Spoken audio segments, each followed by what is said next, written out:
Hey everyone, welcome to CLAT point. आज का हमारा सेशन जो है वो CLAT AILET D U L L B L L M N L S set and other law entrance test के लिए important हो सकता है। बार बार मैं आपको बोलता हूँ तो थोड़ा ध्यान इस पर फरमाइए। और चलिए फिर शुरुआत करते हैं हमारे आज के सेशन की। आज का हमारा जो क्विज का क्वेश्चन है, फंडामेंटल राइट्स जो है भारत ने कहाँ से ये कॉन्सेप्ट उठा के अपने कॉन्स्टिट्यूशन में डाला था। आपको पता है ना, हमारा कॉन्स्टिट्यूशन जो है वो बैग ऑफ बोरोइंग्स भी कहलाता है। तो क्वेश्चन यही है कि फंडामेंटल राइट्स आपने किस कंट्री के से इंस्पायर्ड होके इंडिया के कॉन्स्टिट्यूशन में लिया था। कमेंट सेक्शन में आपके जवाब बताइएगा। कल मैंने एक क्वेश्चन पूछा था कि बेसिक स्ट्रक्चर डॉक्ट्रिन में 5-6 का नाम बताओ, तो सभी लोगों ने अच्छे अच्छे जवाब दिए, सही जवाब दिए हैं। तो आज का क्वेश्चन का भी आई होप सही जवाब दें। अब आज एक एडिटोरियल आया है, काफ़ी सारे एडिटोरियल आए हैं, पर जो एक इंपॉर्टेंट एडिटोरियल आया है वो है a Ukraine peace plan that needs a youth hand. अभी ये यूथ हैंड कौन है? यूथ हैंड ना आपके यूनाइटेड नेशन जनरल असेंबली के एक फॉर्मर सेक्रेटरी हैं। 1961 से 1971 तक इनका कार्यकाल था। करीबन 10 साल के आसपास इन्होंने जो है वो पोजीशन होल्ड करी थी। उस समय काफ़ी सारे ऐसे इंसिडेंट हुए थे, जैसे कि आज की डेट में रशिया यूक्रेन की क्राइसिस है, उस तरीके की उस समय भी बहुत सारे क्राइसिस हो रहे थे। तो यूथ हैंड साहब जो है ना, वो बहुत ही एग्रेसिवली चीज़ों को सॉल्व करते थे। शशि थरूर साहब ने बेसिकली इस आर्टिकल के अंदर ना अभी जो हमारे करंट जो जनरल सेक्रेटरी हैं आपके यूनाइटेड नेशन के, उनको क्रिटिसाइज़ किया है। थोड़ा सा देखते हैं। इन्होंने पहले तो ये कहा है कि जिस तरीके से यूथ हैंड जो है वो चीज़ों को सॉल्व करते थे, इस बार ऐसा देखने को नहीं मिला है। यूनाइटेड नेशन सेक्रेटरी जनरल जो है कोफी अनन, जो पहले की एक और एग्जांपल इन्होंने दिया है, जैसे एक तो यूथ हैंड का एग्जांपल है। इसी तरीके से 1998 में आपके एक और इन्होंने एग्जांपल दिया है, इनका नाम है आपका कोफी अन्नन। तो ये यहाँ पे ये बोल रहे हैं कि इन्होंने भी अपने कार्यकाल में एक इराक का एग्जांपल दिया कि जब इराक के ऊपर जो है बॉम्ब गिरने वाला था, तो उस समय यूनाइटेड स्टेट्स एंड इराक के बीच में किस तरीके से इन्होंने मीडिएशन किया था। यूनाइटेड स्टेट्स इराक के ऊपर जब बॉम्ब फेंकने वाला था तो कैसे इन्होंने चीज़ों को सॉल्व किया था। इसके बाद इन्होंने और भी बहुत सारे एग्जाम्पल दिए कि पास्ट में और भी यूनाइटेड नेशन के जो जनरल सेक्रेटरी थे, उनका रोल बहुत जगहों पे डिस्प्यूट को रिजॉल्व करने में बहुत रहा है। अभी देखिए जो हमारे फिलहाल यूनाइटेड नेशन के जो करंट सेक्रेटरी हैं, मुझे कमेंट सेक्शन में नाम बताइएगा इनका, लेट्स सी आप लोगों को याद है नहीं याद है, उनका इस तरीके का कोई रोल देखने को नहीं मिला है। वो बस यही कह रहे हैं कि चीज़ों को रिजॉल्व करेंगे, सॉल्व कर देंगे। शशि थरूर साहब जो हैं वो कह रहे हैं कि भैया आप जाके रशिया से बात करिए, रशिया को समझाइए कि भैया जो आपकी डिमांड है उसको सुना जाएगा, समझा जाएगा। इवन क्योंकि रशिया जो है वो इटसेल्फ परमानेंट मेंबर यूएनएससी का, तो वो थोड़ा इनको बात को सुनेगा भी, उस पर थोड़ा प्रेशर भी पड़ेगा। लेकिन अकॉर्डिंग टू शशि थरूर साहब, अभी तक यूनाइटेड नेशन के जो सेक्रेटरी साहब हैं, इन्होंने कोई खास प्रयास नहीं किए चीज़ों को रिजॉल्व करने के लिए।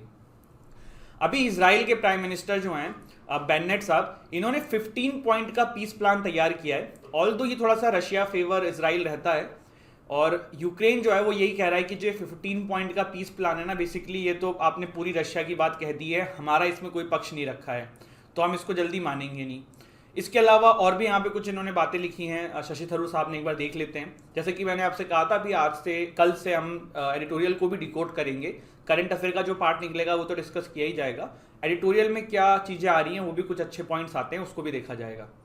तो इन्होंने यहाँ पे देखिए ये बताया है कि किस तरीके से जो है 1962 में जब इंडिया और चाइना का मसला हुआ था, तो उस समय भी एक बॉर्डर सिचुएशन क्रिएट हुई थी, और सभी कंट्रीज़ जो है ना, फिर वहाँ पे डिबेट हो गया था कौन सही है कौन गलत है। लेकिन आज की डेट में अगर आप बात करो रशिया यूक्रेन में, तो भारत जो है फिर आज खुद चुप बैठा हुआ है, जबकि हमारा चाइना के साथ भी प्रॉब्लम होता रहता है। तब भी हमारी जो कंट्री है उसका इंस्टेंट जो मतलब जो उसका रिएक्शन है इस पूरे मुद्दे के ऊपर, आप कह सकते हो डिप्लोमेटिकली रशिया को फेवर करने वाला है। फिर शशि थरूर साहब जो है ना, यहाँ पे ये देखने की कोशिश कर रहे हैं कि क्या रशिया चाहता है। तो इन्होंने कुछ पॉसिबिलिटीज़ बताई हैं। सबसे पहले इन्होंने बताया है कि एक पॉसिबिलिटी ये हो सकती है कि रशिया का जेन्युइन कंसर्न है कि नेटो उनके बगल में ना आए। दूसरा उनका ये कि वो एनेक्स करना चाहते हैं आपके पूरा का पूरा यूक्रेन को, जैसे उन्होंने क्रीमिया को किया है। तीसरा ये हो सकता है कि बफर स्टेट बनाना चाहते हैं, जो लोहानसक एंड डोनेस्क वाला रीजन था उसमें, और वेस्टर्न कंट्री। थरूर साहब एक पॉसिबिलिटी बता रहे हैं कि 1962 में चाइना ने जो इंडिया के साथ किया, जैसे कि चाइना ने 1962 के वॉर में किया गया, भारत पे अटैक किया, भारत को काइंड ऑफ पूरे वर्ल्ड के सामने रखा कि भारत हार गया है और अपनी डोमिनेंस शो करी, तो रशिया कुछ उस तरीके की चीज़ करने की कोशिश करता है। तो ये शशि थरूर साहब के द्वारा कुछ पॉसिबिलिटीज़ बताई गई है कि रशिया ये चाहता है यूक्रेन से। लेकिन इन सब में एक चीज़ जो साफ है वो ये कि यूक्रेन जो है काफ़ी अच्छे से फाइट कर रहा है, और वो रशिया को जो है इतने जल्दी से तो घुटने नहीं टेकने वाला है। और काफ़ी कोशिशों के बावजूद भी रशिया जो है वो काफ़ी सारी सिटीज़ जो हैं यूक्रेन की वहाँ तक नहीं पहुँच पा रहा है। तो ये शशि थरूर साहब जो है इसको प्रेज़ भी कर रहे हैं। इसके अलावा और भी इन्होंने कुछ इस तरीके की बातें लिखी हुई हैं कि रशिया के लिए अब जो है चीज़ें कैसे करी जाएँ, या यूक्रेन के लिए क्या हो सकता है। तो यूक्रेन के लिए जैसे कि बोला गया है कि आप जो है नेटो का पार्ट मत बनिए, आप मना कर दीजिए, गिव अप कर दीजिए। इसके अलावा इन्होंने ये भी बोला है कि जिस तरीके से ऑस्ट्रेलिया, फिनलैंड, स्वीडन जो हैं ये न्यूट्रल कंट्रीज़ हैं। न्यूट्रल मतलब ये ना किसी भी एक तरफ इंक्लाइन नहीं होते, नेटो की तरफ इंक्लाइन नहीं होते, बट ये ईयू को ज्वाइन किए हुए हैं क्योंकि वहाँ पे ट्रेड का नेटवर्क है, बिजनेस का नेटवर्क है, इकोनॉमी का नेटवर्क है। तो यहाँ पे राइटर ये कह रहे हैं कि इस तरीके की चीज़ें करी जा सकती है यूक्रेन के द्वारा। बाकी चीज़ें जो हैं वो तो यही है इन दी एंड इनके द्वारा जो कहने की कोशिश करी जा रही है कि भैया जो सेक्रेटरी जनरल साहब है, could you get on a plane please. मतलब बेसिकली ये कहना चाह रहे हैं कि आप जाके भैया रशिया से बात करिए, चीज़ों को सॉर्ट आउट करिए। तो दैट्स इट। इसके बाद देखिए मैत्री एंड मैटशिप करके आर्टिकल आया हुआ है। बेसिकली क्या है, अभी रशिया इतना निकल रहा है, इंडिया और ऑस्ट्रेलिया के बीच में ना एक ट्रेड डील साइन होने वाली है जिसमें जो है इकोनॉमिक टाइज दोनों के बढ़ेंगे, आपस में जो रेवेन्यू है वो बढ़ेगा, क्योंकि टैक्स जो है वो कम कर दिए जाएंगे, ट्रेड की चीज़ों को सही कर दिया जाएगा जिससे कि और ट्रेड बढ़े। तो उसी पे रिलेटेड ना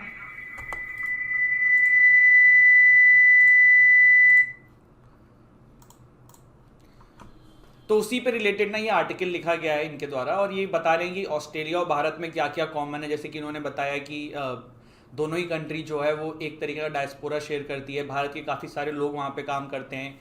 एक क्रिकेट का इन्होंने एग्जांपल नहीं दिया, वरना दोनों कंट्री के बीच में क्रिकेट भी बड़ा फेमस गेम है। इस तरीके से और बहुत सारी चीज़ें इन्होंने बताया कि क्यों भारत को जो है वो ऑस्ट्रेलिया के साथ अपने रिलेशन अच्छे बढ़ाने चाहिए, और ऑस्ट्रेलिया जो है वो भारत को अपना दोस्त मान रहा है, तो क्या भारत भी उसको ऐसे दोस्त एक्सेप्ट करेगा नहीं करेगा, ये इनके द्वारा लिखा गया है। ये मैत्री और मैटशिप का क्या कॉन्सेप्ट है, इन्होंने बोला कि जैसे हिंदी में टर्म मैत्री है तो हमारे यहाँ मेटशिप है, तो सेम ही टाइप की चीज़ें बताने की कोशिश करिए, ठीक है। तो वैसे कोई डिटेल में आर्टिकल है नहीं है।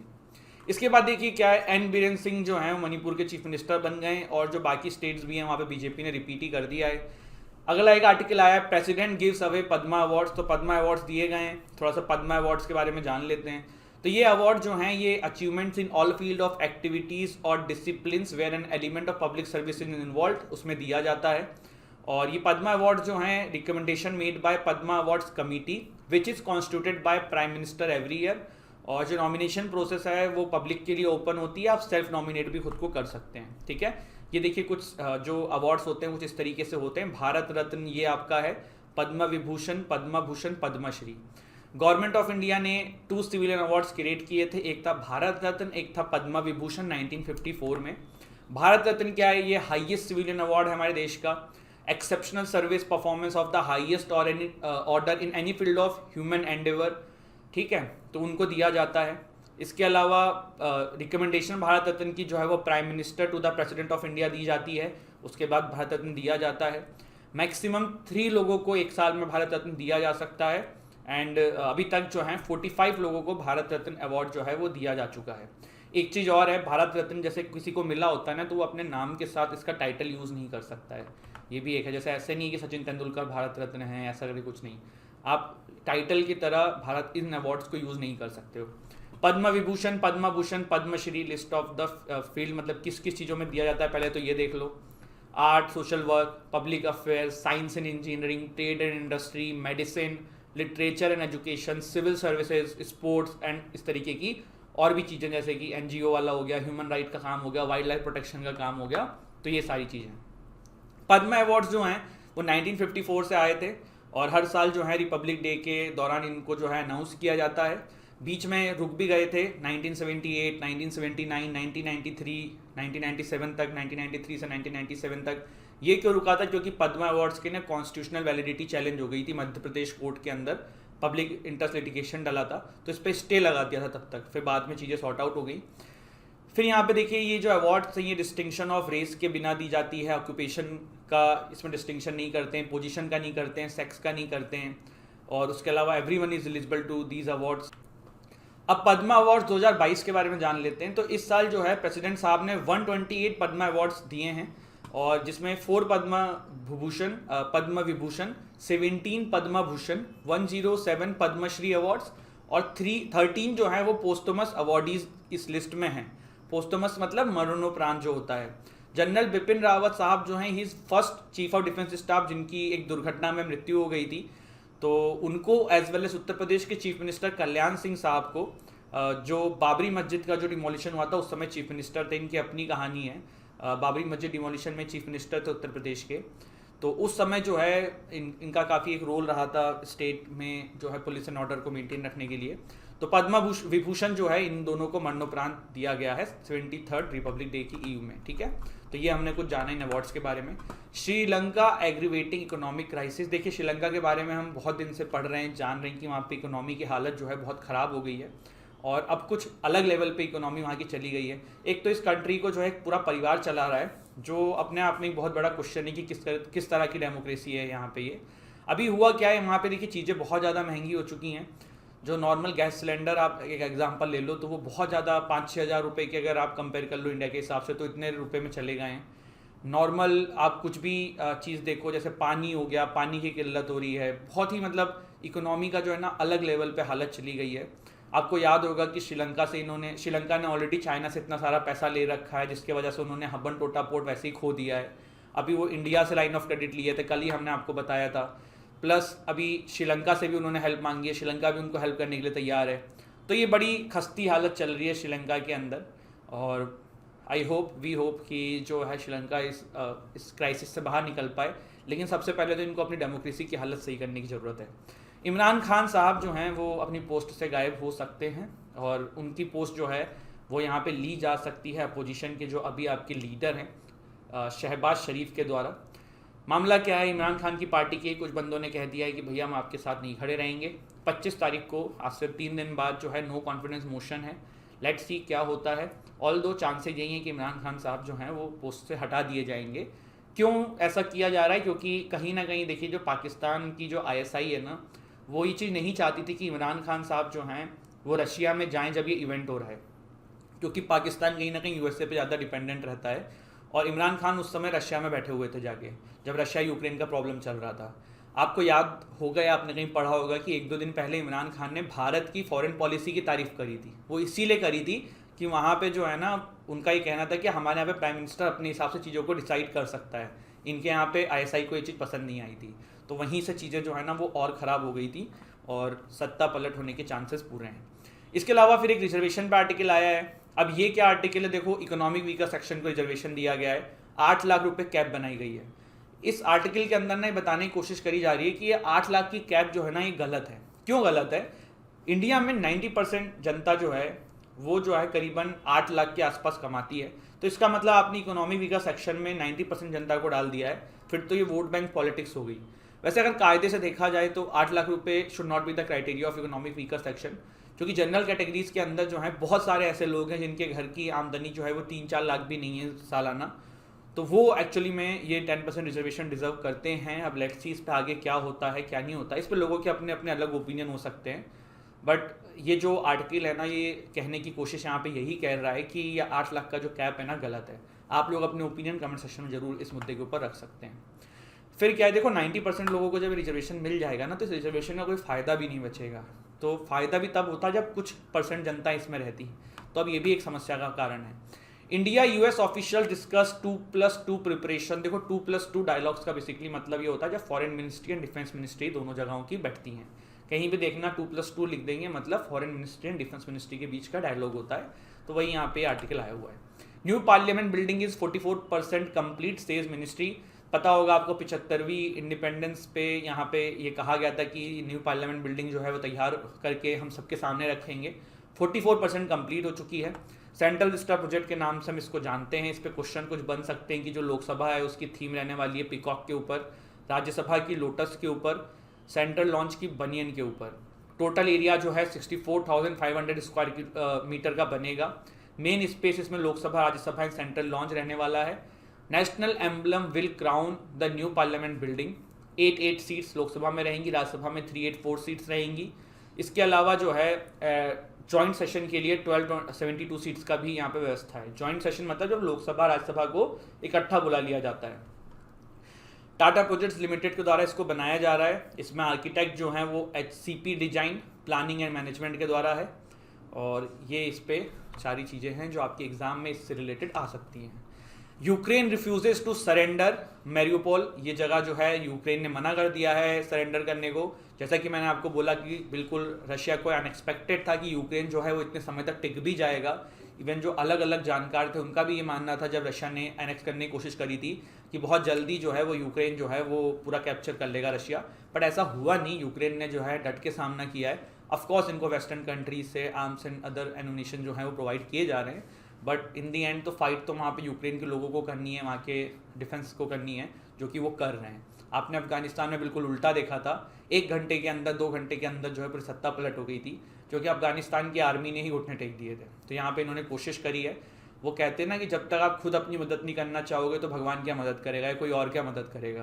तो अफगानिस्तान की आर्मी को और भी कंट्रीज मदद करती, लेकिन जब आर्मी ने ही हथियार गिरा दिए तो अफगानिस्तान में मदद करने की बात ही नहीं थी। यहाँ पे यूक्रेन कोशिश कर रहा है और ठीक है, अच्छी बातें हैं। Sri Lanka turns to China for further 2.5 billion assistance. तो चाइना से फिर मदद मांगी है और चाइना दे भी देगा, और चाइना दे देगा तो फिर अभी हब्बनटोटा पोर्ट गया, कल कुछ और चला जाएगा। इसमें से आधे पैसे तो जो लगता है कि परिवारवाद में ही जा रहे हैं। वहाँ पे मैंने आपसे फिर से बोला डेमोक्रेसी की हालत सही होनी चाहिए। जो मेन पोस्ट है वहाँ की सारी एक परिवार के द्वारा होल्ड करी जा रही है, जो कि चीज़ सही नहीं है। एलपीजी सिलेंडर जो है ना वो शॉर्टेज तो चल ही रही है, बहुत महंगे हो चुके हैं। इन्फ्लेशन अलग लेवल का, इन्फ्लेशन मतलब रुपये की कोई वैल्यू ही नहीं रह गई है और बहुत बुरी हालत चल रही है श्रीलंका में। ठीक है, मोमोज जैसी ये कंट्री हमारे मैप के नीचे है और उसमें जो सबसे नीचे वाला पॉइंट है वो हब्बनटोटा पोर्ट था, जो आज की डेट में चाइना के पास है। जस्ट बिकॉज जो अभी गवर्नमेंट है ना, इसी ने अपने पिछले टेन्योर में इतना सारा पैसा लोन ले लिया था, वो ये चुका नहीं पाए और अभी फिर ये ऐसा कर रहे हैं। लेट्स सी क्या होता है। और चाइना जो है ना वो लाइन ऑफ क्रेडिट वेडिट नहीं देने वाला इंडिया की तरह। चाइना देता है, अच्छे इंटरेस्ट रेट पे देता है और फिर आप नहीं रिपीट कर पाओगे। इंडिया जो है अभी, इंडिया से जो ऑलरेडी श्रीलंका ने पैसे लिए हुए हैं ना, भारत उसको भी नहीं मांग रहा है। भारत ने उसमें भी उनको थोड़ा समय दिया है, ये कुछ दिन पहले न्यूज़ में थी चीज़ें, बट चाइना इस तरीके से काम नहीं करने वाला है। अब यूएन के जो हैं आपके सेक्रेटरी साहब एंटोनियो गुटेरस, ये बोल रहे हैं कि world sleep walking to climate disaster, जबकि इनको करना भी कुछ और चाहिए। रशिया एंड यूक्रेन क्राइसिस पे चीज़ों को, मैटर को सॉल्व करना चाहिए, और ये लगे हैं क्लाइमेट डिसास्टर के ऊपर, जो कि इनकी कोई बात सुनने वाला नहीं है। जब इस मसले में आप कुछ नहीं कर पा रहे हो, यहाँ आपकी कोई नहीं सुन रहा है, तो ये सब तो बकवास हैं। यूएस में जब आपके डोनाल्ड ट्रम्प थे तो वो तो खुद ही निकल गए थे क्लाइमेट चेंज वाले एग्रीमेंट से, तो ये तो बड़ी मतलब वाली बात है, हिपोक्रेसी है यूनाइटेड नेशन की। इसके बाद आगे बढ़ते हैं, और अगर आप लोग CLAT UG, AILET, DULLB, CLAT PG, NLS-सेट, इसमें से किसी भी एग्ज़ाम की तैयारी कर रहे हैं, आप हमारे कोर्सेज़ में इनरोल कर सकते हैं। करना क्या है, डिस्क्रिप्शन में जाना है, हमारा ऐप का लिंक है, ऐप डाउनलोड करना है, स्टोर सेक्शन में जाना है और इनमें से किसी भी कोर्सेज़ में आपको इनरोल कर लेना है। एंड आप चाहें ज़्यादा जानकारी के लिए तो नीचे नंबर भी दिया हुआ है, वहाँ पे कांटेक्ट करके जानकारी ले सकते हैं। आई होप आपको सेशन अच्छा लगा हो। लाइक कर देना, शेयर कर देना, सब्सक्राइब कर देना। एक बार जल्दी से रिवाइज कर लेते हैं। क्लाइमेट डिसास्टर के ऊपर सेक्रेटरी साहब ने कुछ बोला है, यूक्रेन ने सरेंडर करने को मना किया, श्रीलंका की हालत खस्ती है, न्यू पार्लियामेंट बिल्डिंग के बारे में हमने जाना, 2+2 डायलॉग्स क्या होते हैं मैंने आपको बताया, रिजर्वेशन का हमने एक मसला देखा, इमरान खान हटाए जा सकते हैं, श्रीलंका एग्रीवेटिंग इकोनॉमिक क्राइसिस फिर से वही आ गया, पद्म अवार्ड्स के बारे में जाना, भारत रत्न के बारे में जाना, और अभी क्या न्यूज़ थी वो भी देख लिया। इसके बाद चीफ मिनिस्टर रिपीट हुए हैं वो देखा, मैत्री मेटशिप वाला आर्टिकल देखा, Ukraine peace plan that's need a youth hand. तो ये है, देखो जिसको इंग्लिश अपनी इंप्रूव करनी हो ना, ये शशि थरूर जी के आर्टिकल्स पढ़ लिया करो। इसको पढ़ने में ना 2 से 3 बार लग जाता है समझने में, ऑल तो ये ना एडिटोरियल तब भी थोड़ा हल्का लिखते हैं, बट बाकी इंग्लिश तो ये जो बोलते हैं वो तो समझ में थोड़ा मुश्किल हो जाता है। बट एडिटोरियल भी इन्होंने ऐसा लिखा है कि मुझे खुद 3 बार लगा इसको समझने में कुछ कुछ जगहों पे। तो ठीक है, आपकी इंग्लिश अच्छी इंप्रूव होगी, काफ़ी सारे वोकेबलरी के नए वर्ड्स मिलेंगे, तो आप उस हिसाब से भी इसको पढ़ सकते हैं। तो थोड़ा वो वाला एंगल भी लेना। एंड क्विज का क्वेश्चन था, फंडामेंटल राइट आपने कहाँ से उठाया है। And this is it guys, thank you so much. I hope आपको सेशन अच्छा लगा हो। कोई भी प्रॉब्लम हो, कोई भी जानकारी चाहिए, कमेंट सेक्शन में कमेंट करिएगा। इस सेशन की PDF के लिए टेलीग्राम चैनल से जुड़ जाइएगा। 1-2 दिन इधर PDF नहीं दी थी तो उसके लिए क्षमा चाहता हूँ। अभी तुरंत इस सेशन की PDF में डालने जा रहा हूँ टेलीग्राम चैनल पे, आप लेके डाउनलोड करके पढ़ लीजिएगा। जय हिंद, जय भारत।